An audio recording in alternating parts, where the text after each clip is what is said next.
రాష్ట్ర ప్రజలందరూ కూడా ఆశించింది, భావించింది ఒక సంక్షేమ రాజ్యాన్ని ఏమన్నా తెస్తారేమో. గతంలో ఉన్న కేసీఆర్ గారి ప్రభుత్వం కంటే ఎక్కువ సంక్షేమ కార్యక్రమాలు చేసి ఎక్కువ పేద ప్రజలను సంతోషపరుస్తారేమో అనే ఒక అపోహ, ఒక అభిప్రాయం ప్రజల్లో వచ్చింది. కానీ ఇవాళ రేవంత్ రెడ్డి గారి ప్రభుత్వ వ్యవహారం చూస్తుంటే ఇందిరమ్మ రాజ్యం అంటే తిరిగి ఎమర్జెన్సీ రోజులను గుర్తుకు తెచ్చే విధంగా ఆడబిడ్డలను జైల్లో పెట్టడమే ఇందిరమ్మ రాజ్యం అన్నట్టుగా వ్యవహారం చేస్తా ఉన్నారు. ఇవాళ రాష్ట్రంలో రేవంత్ రెడ్డి గారి ప్రభుత్వం మీద ఎంత వ్యతిరేకత ఉంది అంటే, ఎక్కడ ఒక కుటుంబ సభ్యులు 10 మంది జమైనా లేదా ఫ్రెండ్స్ ఒక 4-5 ఏదైనా ఫంక్షన్లో కలుసుకున్నా ఈ ప్రభుత్వం గురించి చర్చ వస్తే ఖచ్చితంగా ఖండితంగా మాట్లాడుతున్నారు. ఈ ప్రభుత్వం మమ్మల్ని మోసం చేసి వచ్చింది. రేవంత్ రెడ్డి కాంగ్రెస్ పార్టీ అరిచేతిలో వైకుంఠం చూపెట్టి 6 గ్యారంటీలు 100 రోజులోని అడ్డమైన మాటలు చెప్పి 420 హామీలిచ్చి గద్దెనెక్కిండ్రు అనే మాట ఒక్కరు కాదు, రాష్ట్రంలోని ప్రతి ఒక్కరూ మాట్లాడుతున్నారు. సరే, భాష కొన్ని సందర్భాల్లో కొంతమందికి కడుపు మండి పంట ఎండి గట్టిగా వచ్చిండొచ్చు. అక్కడక్కడ ముఖ్యమంత్రి గారికి ఇట్లా మాట్లాడితేనే అర్థమవుతుందని చెప్పి కూడా, ఎందుకంటే ఆయన బజారు భాష మాట్లాడుతున్నాడు కాబట్టి అదే భాషలో మాట్లాడితేనే ఆయనకు అర్థమవుతుందని చెప్పి కొంతమంది గట్టిగా మాట్లాడుతుండొచ్చు. కానీ నేను ఇవాళ రాహుల్ గాంధీ గారు అయితే తెల్లారు లేస్తే ఒక రాజ్యాంగం పుస్తకాన్ని పట్టుకొని ఆయన ఏదో రాజ్యాంగ రక్షకుడిలాగా మొహబ్బత్ కి దుకాన్ అని ఏదైతే పెద్ద పెద్ద మాటలు చెప్తా ఉంటారో ఆయనను అడుగుతా ఉన్నా, ఇదేనా మీరు చెప్పిన ఇందిరమ్మ రాజ్యం? ఇదేనా మీరు చెప్పిన మొహబ్బత్ కి దుకాన్? జనం తిడితే, జనం ఆక్రోశిస్తే, జనం గట్టిగా మాట్లాడితే జర్నలిస్టులను జైల్లో పెడతారా? జనం గట్టిగా మిమ్మల్ని నిరసిస్తే, జనం గట్టిగా మీ మీద గొంతు విప్పితే దాన్ని చూపెట్టిన పాపానికి ఇవాళ జర్నలిస్టులను జైలుకు పంపుతారా? ఒకరు ఇద్దరు కాదు, ఇప్పటికీ రేవంత్ రెడ్డి గారి ప్రభుత్వం వచ్చిన తర్వాత ఈ రాష్ట్రంలో ఒకరిద్దరు కాదు, సిద్దిరెడ్డి శ్రీనివాసరెడ్డి, గౌతమ్ పోతగోని, ఆకుల శ్రీనివాసరెడ్డి, శంకర్ గౌడ్, యారా రంజిత్ రెడ్డి, రాజ్ కుమార్ నాయక్, సరితా యాదవ్, విజయారెడ్డి, రేవతి, తన్వి యాదవ్, శివారెడ్డి. అయితే వీళ్ల మీద దాడులన్నా జరిగినాయి లేదా వీళ్ళందరినీ కూడా జైలుకి పంపించారు.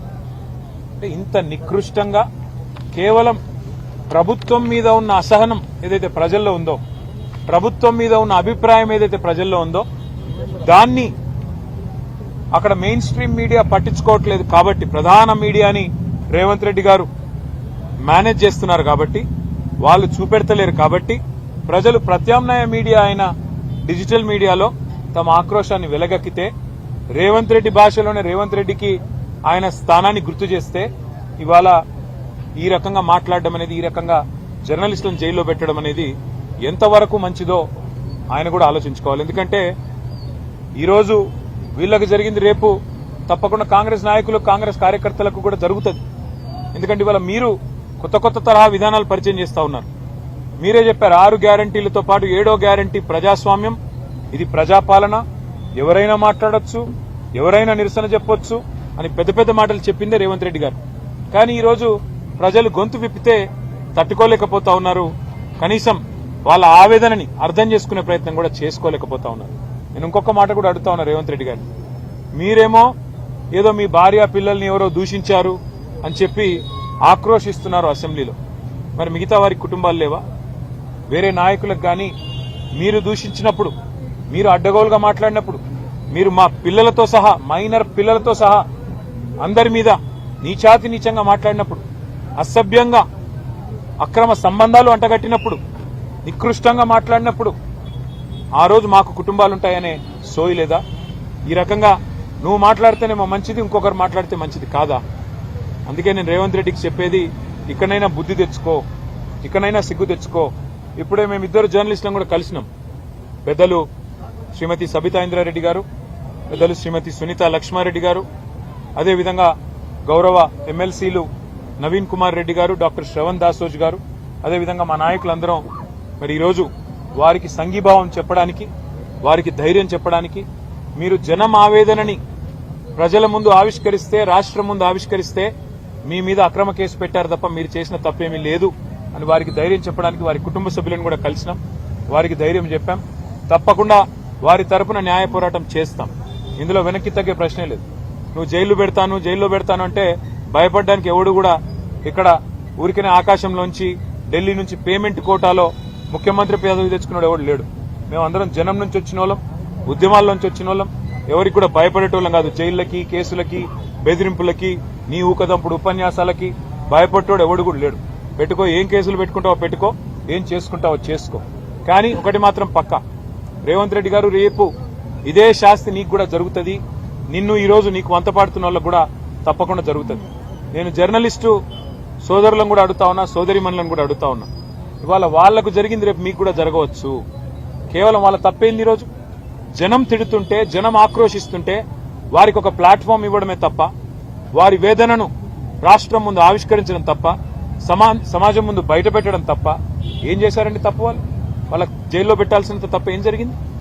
అందుకే నేను అనేది, ముఖ్యమంత్రి గారు కుటుంబాలు అందరికీ ఉంటాయి. ముఖ్యమంత్రి గారు గుర్తుపెట్టుకోండి, మీరిచ్చిన హామీలు అమలు చేసేదాకా ఖచ్చితంగా ప్రశ్నిస్తూనే ఉంటాం, ఖచ్చితంగా నిలదీస్తూనే ఉంటాం. ఖచ్చితంగా ఫోర్త్ ఎస్టేట్ అయిన మన జర్నలిస్ట్ సోదరులు కూడా, పత్రికా ప్రపంచం, డిజిటల్ మీడియా ప్రపంచం కూడా మిమ్మల్ని, మీ ప్రభుత్వాన్ని మీరిచ్చిన వాగ్దానాలు అమలు చేసేదాకా ప్రజలు నిలదీస్తూనే ఉంటారు. మరి పత్రికలు కూడా నిలదీస్తూనే ఉంటాయి, జర్నలిస్టులు కూడా ప్రశ్నిస్తూనే ఉంటారని చెప్పి కూడా వారికి గుర్తు చేస్తూ, ఇవాళ ఈ రాష్ట్రం కాంగ్రెస్ ప్రభుత్వం వచ్చిన తర్వాత అన్ని రంగాల్లో విఫలమైందన్న మాట నిన్న ముఖ్యమంత్రి గారు స్వయంగా ఒప్పుకున్నారు. నిన్న స్టేషన్ గన్పూర్ పోయారు ముఖ్యమంత్రి గారు. అక్కడ చెప్తున్నాడు 71,000 కోట్ల ఆదాయం తగ్గింది అని చెప్తున్నాడు. ఎవరి వల్ల తగ్గింది? ఎవరి అనాలోచిత, ఎవరి నెగటివ్ పాలిటిక్స్ వల్ల, నెగటివ్ పాలసీస్ వల్ల, నెగటివ్ ధోరణి వల్ల తగ్గింది చెప్పండి మీరు. ఒకవైపు మీరే చెప్తున్నారు అంతా దివ్యంగా ఉందని చెప్తారు, మా ప్రభుత్వం వచ్చినాక పెట్టుబడులు ఇబ్బడి ముబ్బడికి వస్తున్నాయని చెప్తున్నారు. ఇంకోవైపు మీరే చెప్తున్నారు మా ప్రభుత్వం వచ్చినాక రైతులు సంతోషంగా ఉన్నారు, రుణమాఫీ చేసినాం, అగ్రికల్చర్ బాగుందని చెప్తున్నారు.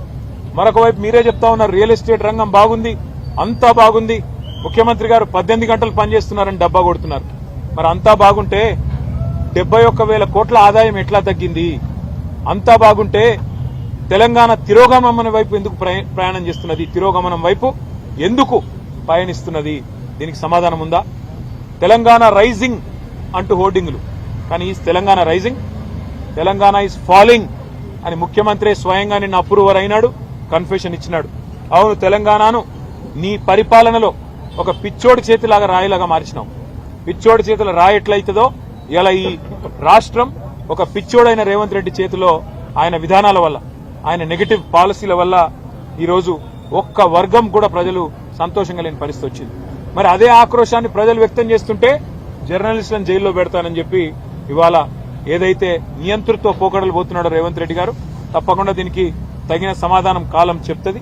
మేము ఇవాళ తీవ్రంగా ఈ అరెస్టును, ఈ వేధింపులను ఖండిస్తూ మా పార్టీ తరఫున మరి అందరం కూడా వారికి ధైర్యం చెప్పడానికి వచ్చాం. ఈ రోజు గుర్తుపెట్టుకోండి, మళ్ళీ జర్నలిస్ట్ సోదరులకు నేను చెప్తా ఉన్నా, ఈ రోజు ఒక ఇద్దరికి జరిగింది, రేవతి గారికి, తన్వి యాదవ్ గారికి. రేపు మీకు కూడా జరగొచ్చు, రేపు ఇంకొకరికి జరగొచ్చు. వాళ్ళకి జరిగిందిలే మనకేమి అని నిర్లిప్తంగా ఉంటే, ఉదాసీనంగా ఉంటే రేపు మీ మీద కూడా పడతారు, మిమ్మల్ని కూడా లోపల పెడతారు. కాబట్టి దయచేసి ప్రజాస్వామిక స్ఫూర్తిని కాపాడే విధంగా రాహుల్ గాంధీకి, ఆయన పార్టీకి ప్రజాస్వామ్య లక్షణాల్ని మళ్ళీ గుర్తు చేసే విధంగా దయచేసి మీడియా కూడా గొంతు విప్పాలని చెప్పి కూడా మేము మిమ్మల్ని కోరుతూ ఇప్పుడు పెద్దలు అక్క సబిత గారు మాట్లాడుతున్నారు.